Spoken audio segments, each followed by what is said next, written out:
If you are listening to this right now, there is a very good chance you might be hiding in the bathroom. Oh, yeah, or sitting in your parked car in the driveway. Yes, just trying to catch your breath before walking back into the house. I mean, if you are navigating life with a child who has autism or developmental delays, you already know the sheer exhaustion of daily power struggles. It's exhausting. It really is. You know what it feels like to run on completely empty, just dreading the basic routines, like getting out the door in the Or morning. just getting through bedtime without a massive meltdown. Exactly. So today, our mission for this deep dive is highly focused. We are unpacking the parent's visual toolkit, stopping power struggles before they start. We want to look at, step-by-step guidance on how to replace that daily friction with actual communication and connection. And to do that, we are looking at an incredibly practical resource. It's the Parent's Guide to Supporting Children with Autism and Challenging Behaviors by Angelique Marshall. And she comes to this with a master's degree in mental health counseling, plus over 20 years of on-the-ground experience in mental, behavioral health, and early intervention. Which is huge.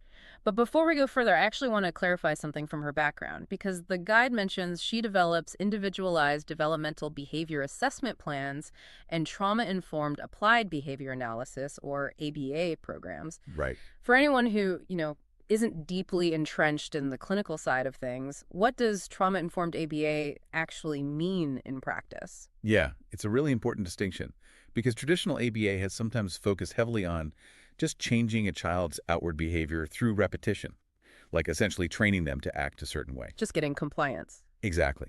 But a trauma-informed approach completely shifts that lens. It looks at the underlying nervous system. It acknowledges that a child isn't just giving you a hard time, they're having a hard time. Oh, I like that. Yeah, it focuses on physical and emotional safety first, rather than just demanding that they comply. Which makes a lot of sense, especially because she also approaches this from a highly creative angle. I mean, she's the founder of Angel's Awesome Books, right? Yeah. Creating these augmented reality stories, like her alphabet book, that literally bring characters to life with sound effects and narration. It engages a child's visual and auditory senses simultaneously. So she really deeply understands how these specific brains process the world. She does. And her guide is structured around the most desperate questions parents ask when they are just at their wits' end. Right. But before we get into the actual visual tools, we really have to look at the core reframe she insists upon. We have to understand why our standard default parenting tactics, Like just giving a kid a verbal warning. right, why those tactics often trigger massive explosions instead of compliance. And her fundamental principle here is that behavior is communication. It's not intentional defiance. Exactly. When a child is, throwing themselves on the floor or screaming, they are signaling an unmet need or a state of sensory overload. The problem arises with how we as adults try to de-escalate that because we rely heavily on abstract language. Like saying, we have to leave in a few minutes. Yes, or I'll get you that toy later. Which, I mean, seems perfectly reasonable to an adult brain. We understand the passage of time. We do, but those abstract concepts are often completely void of meaning for autistic children. The processing of time is very concrete for them. Okay, so it's literal. Highly literal. When you place a demand on a child, say, clean up your blocks, and then you say, we'll be done in a minute, the child doesn't process a 60-second countdown. They just hear never. Wait, really? So if I tell my kid in a minute, their brain interprets the current uncomfortable situation as a permanent state of being. Yes. And because it feels permanent, it induces severe, immediate anxiety. Oh, wow. And here's where the biology kicks in. Because when stress and cortisol rise in the body and that fight or flight response takes over, auditory processing is actually one of the very first neurological functions to degrade. So they literally stop hearing you properly. The brain reroutes resources away from comprehending language to focus on survival. This brings to mind that analogy from the text that really stuck with me. Imagine a traffic cop standing right in the middle of a massive 10-lane intersection in a busy city. Yeah, that's a great visual. Right, because for a neurotypical brain, that cop is incredibly efficient. Like, a siren comes from the left, a flashing billboard is on the right, someone shouts across the street. The brain's traffic cop easily directs all that sensory input into the correct lanes. Everything just flows. But when a child with autism or developmental delays is in distress, that traffic cop is just completely walked off the job. Exactly. The intersection is totally unmanaged. The lights, the sounds, the scratchy tag on their shirt, the internal frustration, they all just crash into each other in this massive multi-car pileup. Mm-hmm. And our instinct as parents is to stand on the sidewalk and just yell at the crashing cars to sort themselves out. Like, we demand that the pileup fix itself with a verbal command like, just calm down and put your shoes on. Which is completely futile. I mean, you are relying on spoken instructions during a sensory crash where the child literally cannot process the words you were saying. It's just noise to them. Exactly. You are speaking English, but their stressed nervous system just hears a garbled hum. So, if words are failing us, what do we actually do? I mean, if you're a parent trying to get out the door at 7:30 in the morning, you don't have time to wait for their auditory processing to come back online. You just need their shoes on. Right. What does Marshall say we do in that specific moment? This is where we transition to the first essential tool in the visual toolkit. And it's designed to completely bypass the need for auditory processing, which is visual schedules. Okay, but how does a piece of paper succeed where my voice fails? Well, because words disappear the second they leave your mouth. They are fleeting. Yeah. And honestly, they carry emotional tone, right? Frustration, impatience, anger. True, kids pick up on that immediately. They do. But a visual schedule provides a static, permanent outline of what is going to happen. A picture stays exactly where it is. It doesn't change its tone of voice. That makes sense. It creates a predictable contract that makes the child feel neurologically safe. So let's break down exactly how to use this for those notoriously terrible morning and bedtime routines. Yeah, you want to keep it incredibly simple. For a morning routine, you might have like a laminated strip on the wall with 4 clear icons attached with Velcro. Okay. So picture for get up, followed by brush teeth, then get backpack, and finally go to school.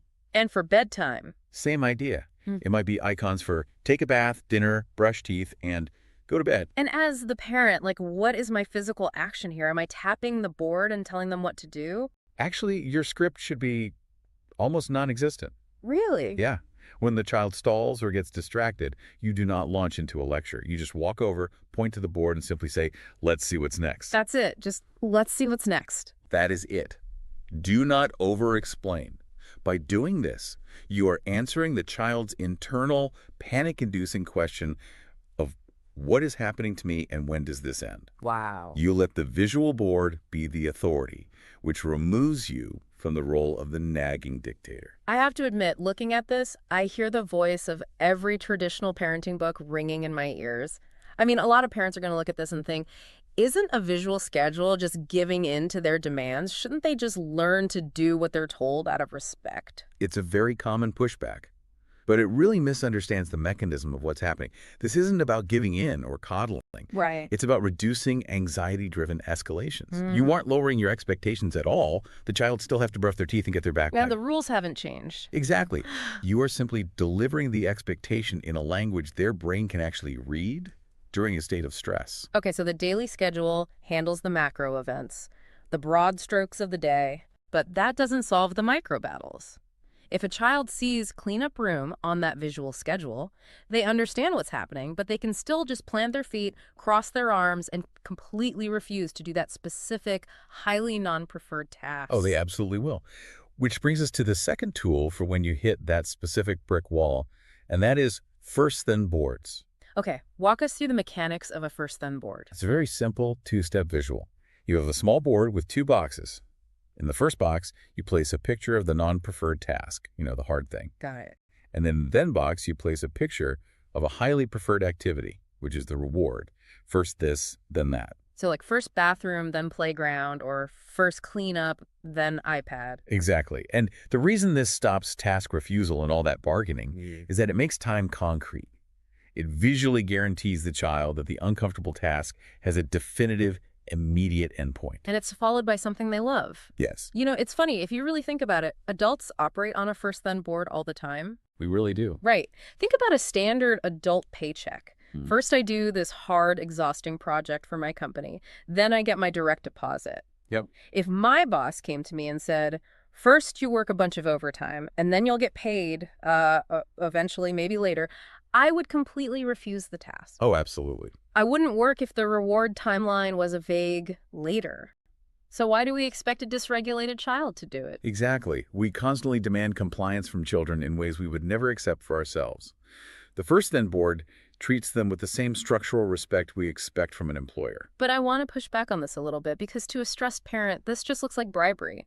How is a first then board different from me standing in the living room saying, I will give you a cookie if you just stop screaming and pick up your toys?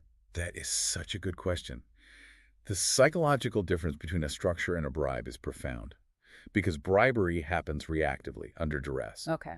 The child acts out, and the parent frantically offers a reward to stop the behavior. So they learn that freaking out gets them a prize. Right, the child learns that escalating gets them the goods. But a first then board is proactive. It is a pre-established contract presented before the behavior escalates. Ah, the timing is what matters. The timing and the permanence. The visual contract never changes, no matter how much they negotiate. It teaches delayed gratification and task completion, whereas a bribe just rewards a meltdown. Okay, that makes perfect sense. But even with clear expectations, you're going to encounter children who fight you, not because the task is too hard, but because they simply want to control their environment. The battle for control is a massive hurdle. I mean, many challenging behaviors are just a desperate plea for agency. Because they have none. Right. Think about the life of a child, especially a neurodivergent child. They're constantly being told where to sit, what to wear, when to eat, how to act, and it's all dictated by a world that often feels painfully loud and uncomfortable to them. So they have zero autonomy. How do you give them a sense of control without letting the house descend into total chaos? You use the third tool, which is choice boards. These are visual displays offering 2 or more acceptable choices. They could be choices for activities, toys, or even just ways to complete a task. Okay. The magic of a choice board is that it turns a power struggle into a collaboration. I imagine the execution of this has to scale with the age and cognitive ability of the child, though. It does. Marshall outlines age-specific approaches. So for toddlers, you keep it incredibly concrete. Meaning? You don't even need a formal board. You use the physical objects. You hold up 2 items, maybe a red shirt and a blue shirt, and you say red or blue. You are limiting the overwhelming visual field to just 2 options. What about school-age children who are, starting to push boundaries a bit more aggressively? With school-age kids, you could start offering regulating options. If you see them getting restless or escalated, instead of barking at them to sit still, you offer a visual choice. Like, do you want to use the quiet corner, or do you want a 5-minute movement break? That is brilliant because you are actively teaching them how to recognize their own escalation and choose a tool to regulate themselves. Exactly. And with teens, the need for autonomy is even stronger, so you really must respect their growing independence. So what does the script look like for a teenager? The script shifts to controlling the timeline. You might say, the dishwasher needs to be emptied, which works better for you, doing it now or doing it right after lunch. So you are still requiring the chore to be done, but they hold the reins on when. Precisely. But there is a massive trap here that parents fall into when offering choices, isn't there? The concept of the fake choice. Oh, yes. Do not offer fake choices. A fake choice is offering an option you aren't actually prepared to honor or an option that isn't safe. For example, do you want to clean your room or do you want to go to timeout? Right. That is not a choice board. That is a threat disguised as a choice. Yeah, that makes sense. The options on a choice board must be boundaries the parent actually approves of. So it has to be 2 winning scenarios for the parent. Like, do you want to clean up while listening to your favorite music, or do you want to clean up in silence? Exactly. Either way, the room gets cleaned, which is a win for the parent, but the child gets to steer the ship, which lowers their defense mechanisms. You are giving them the steering wheel, but you are the one laying down the track. It satisfies their need for control without compromising your boundaries. That's a perfect way to put it. All right, let's talk about the reality of the trenches, because you can have a flawlessly laminated visual schedule, you can have your first then board ready, you can offer perfect choices, and your child is still going to have an emotional explosion. Oh, definitely. Meltdowns are a neurological reality. You cannot prevent all of them. Plates might literally fly. So when that happens, how does the child communicate? And more importantly, how does the exhausted parent survive that moment? Well, to help decode the emotion, Marshall introduces emotion charts. These can be visual faces, colors, or zones representing different internal feelings. But wait, if a child is in the middle of a massive meltdown, throwing things across the room, how are they supposed to process a chart and point to a color? They aren't. And that's a crucial point. You do not introduce the emotion chart during a meltdown. Okay, good. You don't hand someone a fire extinguisher for the first time while the house is burning and expect them to read the instructions. Right. You practice with these charts during calm, regulated times. You have to build the muscle memory. So you ask them to point to how they feel when they are happy or maybe just mildly annoyed, so that when they start to escalate, the physical act of pointing to a frustrated red face is already ingrained in them. Precisely. It gives them a way to signal their internal state before that frustration turns into physical aggression. That makes total sense. But, as you pointed out, we have to address the parent's reality here. Delivering these visual tools requires a parent who isn't also melting down. Yeah. And Marshall's text gets very real about the deep isolation, the burnout, and the secondary trauma parents experience. Because if the parent is dysregulated, the tools are useless. Completely useless, which is why Marshall provides a specific protocol for the adults called the Stop, Breathe, Support Protocol, and it is entirely rooted in biology. Walk us through the mechanics of this. What happens when the explosion starts? The very first thing the parent must do is stop their physical body. Just stop moving. Yes. When a child screams, the parent's fight or flight response kicks in. The instinct is to rush in, grab things, or start yelling over the child. Marshall says, freeze, just stop moving. Okay. Then you breathe. Specifically, you inhale for 4 seconds and you exhale for 6 seconds. Why that specific ratio, though? Why does the exhale have to be longer? Because a prolonged exhale actively stimulates the vagus nerve. Oh, interesting. Yeah, the vagus nerve runs from your brainstem down to your chest, and it acts like a literal brake pedal for your nervous system. When you exhale longer than you inhale, you are activating the parasympathetic nervous system. Yeah. It signals safety to your brain and literally forces your heart rate to slow down. Yeah. You are biohacking your own stress response before you even address the child. That is fascinating. It reminds me of how an electrical grounding wire works. Like, think about a house getting struck by lightning. That massive lightning strike is the child's sudden, violent meltdown. If a house has a healthy grounding wire, which is the calm, regulated parent, that wire safely absorbs the massive surge of energy and disperses it harmlessly into the earth. That's a great way to look at it. But if the grounding wire is frayed... Exactly. If the parent is totally burned out, sleep-deprived, and dysregulated, the electricity sparks wildly and the whole house catches on fire. That is exactly what happens. And it happens because of mirror neurons in the brain. Children, particularly autistic children, are incredibly sensitive to the physiological states of the adults around them. So they feed off our energy. Yes. If you project panic, their mirror neurons adopt that panic and amplify it. Marshall has a golden rule here. A calm body learns, a stressed body survives. A calm body learns, a stressed body survives. That is powerful. It is. No teaching, no negotiating, and no discipline can happen if you are dysregulated. You have to ground your own wire first. Like the oxygen mask principle on an airplane. Exactly. You have to secure your own nervous system before you can even attempt to co-regulate your child's. You know, that is such a profound permission slip for parents. It means that if you are stressed, you can stop trying to parent in that exact explosive moment. Yeah. Your only job is to survive it safely, get your breathing under control, and wait out the storm. Yes, exactly. Give yourself that grace.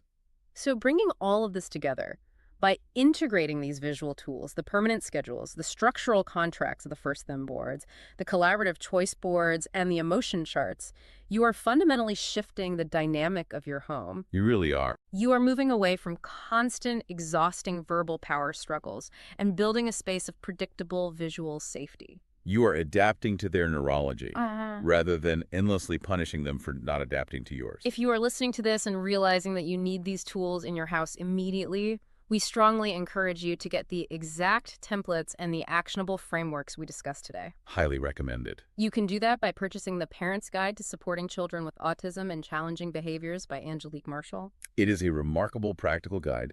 You can find the book, along with her augmented reality stories, by visiting her website directly at angels-awesomebooks.com. That is angels-awesomebooks.com. But before we wrap up this deep dive, I want to leave you with a final thought to mull over, something that extends beyond just the daily routines. Let's hear it. It's about how we define the concept of true independence. Usually we define independence for a neurodivergent child as their ability to blend in. We praise them when they stay quiet, when they don't cause a scene, and when they perfectly mimic neurotypical behavior. We essentially hold them to a standard of invisibility. We measure their success by how much they can hide their internal struggles. Right, but what if we completely challenge that definition? What if true independence for a child isn't about pretending the sensory chaos doesn't exist? What if it's simply about having the agency, the vocabulary, and the visual tools to safely signal to the world exactly what they need. That is so true. If a child can hand you a card that says, I need a break, Yeah. instead of throwing a chair, that is the ultimate form of independence. Exactly. And building on that idea, how might applying this kind of clear, visual, contract-based communication change the way we interact with the stressed out neurotypical adults in our own lives? Oh, that's an interesting thought. Think about the people you work with or your partner. How many adults do you know who are secretly drowning right now because of vague, unspoken expectations? We all suffer when expectations aren't made concrete. We really do. Because at the end of the day, whether you are an autistic child in the middle of a sensory meltdown or an exhausted parent sitting in the driveway running on empty, we all just want to know that someone is manning the intersection. We all need a clear path forward and a safe grounding wire when the lightning strikes.